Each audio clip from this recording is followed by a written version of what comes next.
Welcome to Patty's Aquatics. Now in today's video, what I want to do is revisit an old video, my journey with the father fish resurrection jar. Now if you're not familiar with it, I'll put a little link up here. But basically I went down to a local waterway, I took a couple jars, took a handful of gunk off the bottom, put them in my jars with that water, and watched and observed them for 30 days. Watching the microorganisms and microfauna grow within those jars, with the end result being able to feed them to one of my fish tanks. So I wanted to do that again. But the problem is I'm in the dead of winter where I live right now. We got a foot of snow dumped on us. Our high temperatures last week were like -3 below 0 Fahrenheit. So my question is, can you still collect a father fish resurrection jar in the dead of winter? That's what we're going to look at today. So I'm going to take you on a journey. I'm going to grab a couple jars and head down to my local waterway.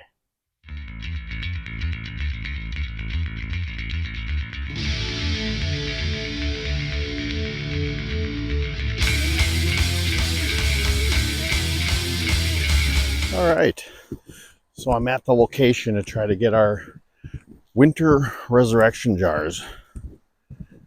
I'm going to try to hit the same location that I got my ones this past summer.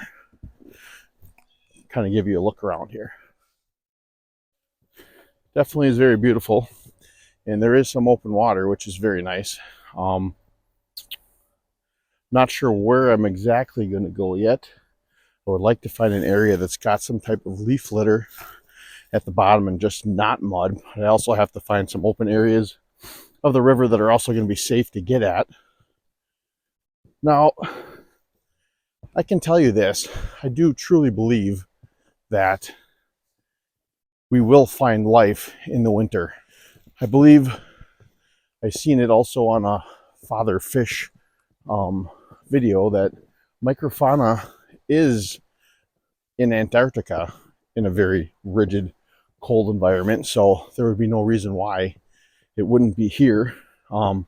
Currently, it's about 35 degrees today, but we did have about a foot of snow dumped on us, and then we had a deep freeze set in where our high temperatures were, they were about like -3 below 0 Fahrenheit. So things have warmed up now since then. So I figured this was the perfect opportunity to try to come down here and get myself some samples from the river. The question is going to be, am I going to be able to get into it without falling through the ice, which I don't want to happen. So that being said, after I find a spot, we'll hook back up again.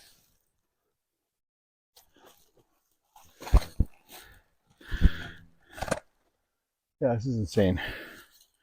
It's the only spot I can find that's got some type of structure that's not just rock.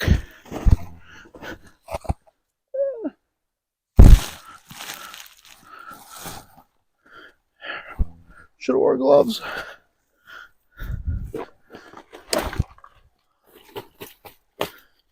All right. I think we're good. I hope so. All right. Here we go.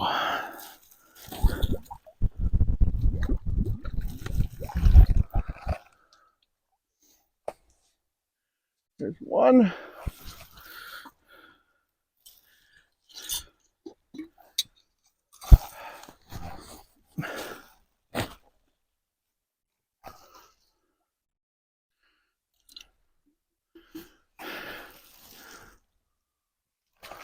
Water. I want to get a little bit more gunk for this other one.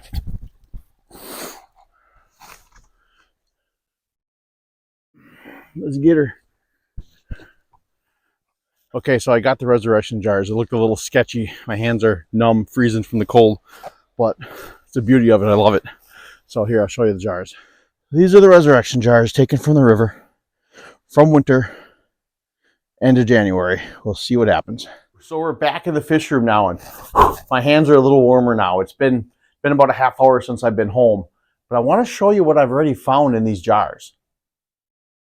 So these are the resurrection jars. Don't mind the green water tank behind them. That's currently my snail growing tank for my Fahaka puffer. But like I said, it's been about a half hour since I've been home and having these in the fish room, and with the cold water that they're in, I'm amazed at the amount of life I'm already seeing. I'm seeing things swim around and dart everywhere within the jars. I even seen a little beetle scud looking thing crawling along the bottom. He's in there somewhere in this jar. And then this jar over here, I also see little things darting around everywhere, showing that there is life in the dead of winter in any bodies of water. So what I'm going to do is keep an eye out on these jars for the next 30 days like I did the previous ones. Make sure there's nothing in here that would be detrimental to my fish tanks. And then I'm going to be taking these covers off and putting paper towel over the top with some rubber band around it to keep it on, I think, so it can get air within it. And then we will watch it and observe. Like I said, this is day one. This is actually 30 minutes since it's been home, but we'll count it as day one. And we'll take some video each day and find things coming to life and growing. So what we have here is, I believe I identified as a sow bug. Now, the thing I want to talk about here while we roll some of this is the Father Fish Discord channel. Now, I'm sure most of you watching this video right now already know who Father Fish is, so I don't got to tell you to go subscribe to his channel, but that Discord channel has lots and lots of useful information that I think would be helpful to a lot of people. They have identification guides on there. They have threads just for resurrection jars, for deep substrate, for the food web, anything you can think of when it comes to the Father Fish style of keeping a fish tank. And I highly recommend getting on there and checking it out, because you can ask questions. You can just read other people's comments and see what they have out there. And this style of tank interests you, I highly recommend it. It can be very beneficial. I myself have been on there numerous times in the past few weeks. I've been studying the food web part of it immensely lately, because that's the next part I plan on jumping into and exploring.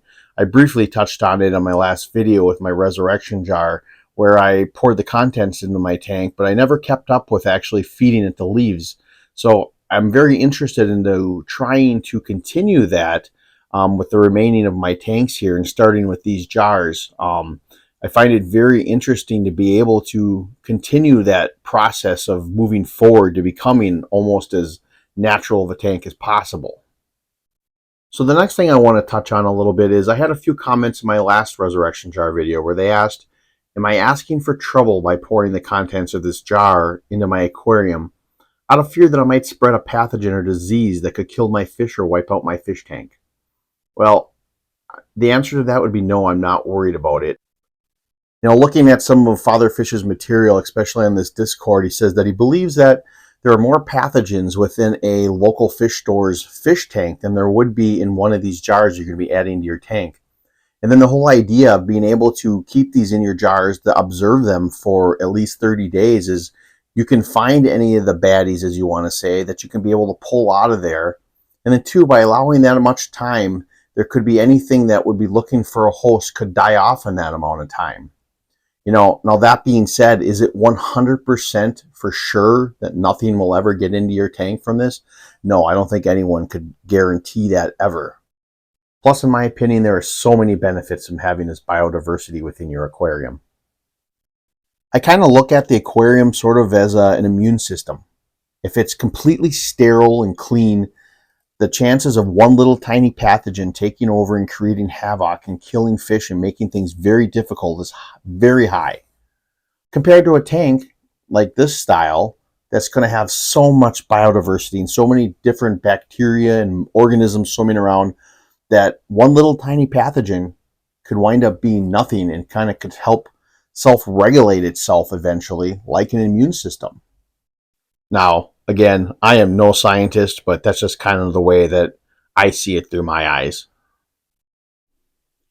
Now, if you're going to experiment with one of these jars, I highly recommend that you just pull out your phone, put on that camera, and zoom in. There are so many little organisms and things crawling around that you can't even see with your naked eye. It's just amazing to think that all this little life is out there and that you don't even notice it. You know, some of it is very creepy, almost creepy crawly, like out of a sci-fi movie. But it's just very interesting to be able to know that all this life is actually out there, just sitting at the bottom of a river or lake. Now, one thing I did notice after observing these jars over the last couple of weeks is that a lot of the same organisms that I did find in my jars this past summer, I'm also seeing here this winter. Now, there are a couple that are missing in these winter ones compared to what I've seen in the summer. It was mostly those red wiggly worms that I had seen going everywhere. Now, I don't know if it has to do with the season, but it also might be to do with the location that I grabbed them from.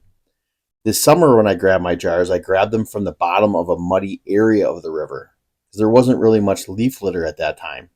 Whereas this one was basically leaf litter at the bottom into the jar with water. So I'm assuming those red wiggly worms were some type of larvae of a fly that were probably deposited in that mud area at that time.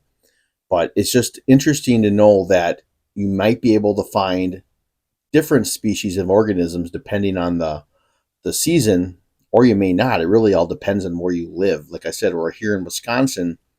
We typically have pretty harsh winters. This winter hasn't been bad except for this past cold stretch and snow. But the thought of the different organisms you might be able to find per season is kind of interesting as well. So while I've been observing these jars, have I seen anything bad I don't want to throw into my tank? Well, the answer to that, yes, I have found a few planaria worms, and that I'm not too excited about. Now, I've had some conflicting statements regarding these worms in the past. Some people say that they're fine, you don't have to worry. They are known to be shrimp killers, and I believe snail killers as well. So I'm very hesitant to throw these into my tanks. I do have shrimp colonies within all my tanks and obviously snail colonies. And I really don't want to do anything that's going to potentially hurt that population. So I did try to remove a couple of them.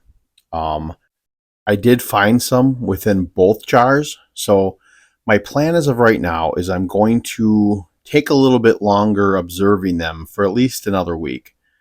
I want to make sure that I got all of them out of there before I add those to my tanks. And then worst case scenario, if I do continue to see them, I can try to culture some of the organisms within the water that I can find into my little 2.5 gallon tank that you've seen behind the jars originally with the green water. But I think I'll be fine. I just need to make sure I get those planaria worms out of there, like this one right here. This one truly looks like it's out of a sci-fi movie wanting to come and suck the brains out of your head. And like I said earlier, that's why it's important to be able to watch and observe these jars for at least 30 days. You want to make sure that there is nothing in there that's going to negatively affect your fish tank. You know, not only the planaria worms, but dragonfly nymphs. I think there's a few other ones. Like I said, you go on to the Father Fish Discord, there is identification guides and not only everything that could be in there, but they list everything that you don't want in there that you don't want to add to your tank. That being said, here's another planaria worm swimming at the surface that I need to remove from this jar. Well, that was my 30 days of observing those jars. Now to go back to the original question I asked in the beginning of the video, is it possible to find life in the dead of winter in a Father Fish resurrection jar? Well, I think it's fairly obvious that that answer is yes. I found life within a half hour of bringing those cold jars into my house. So no matter where you are in the world or no matter what season it is, if you're interested in collecting one of these jars and trying it, go out and do it. It doesn't matter where you are. If you're in Antarctica, you're in South America, no matter where you are in the world, you can collect one of these jars and find life. So get out there and try it. Well, I hope you enjoyed the video. I had a fun time making it. If you did like it, don't forget, maybe hit that subscribe button. But don't forget to hit that notification bell because there'll be lots of upcoming projects associated with this. And as always, think outside the box. Take a step back into nature. I hope to see you next time here at Patty's Aquatics.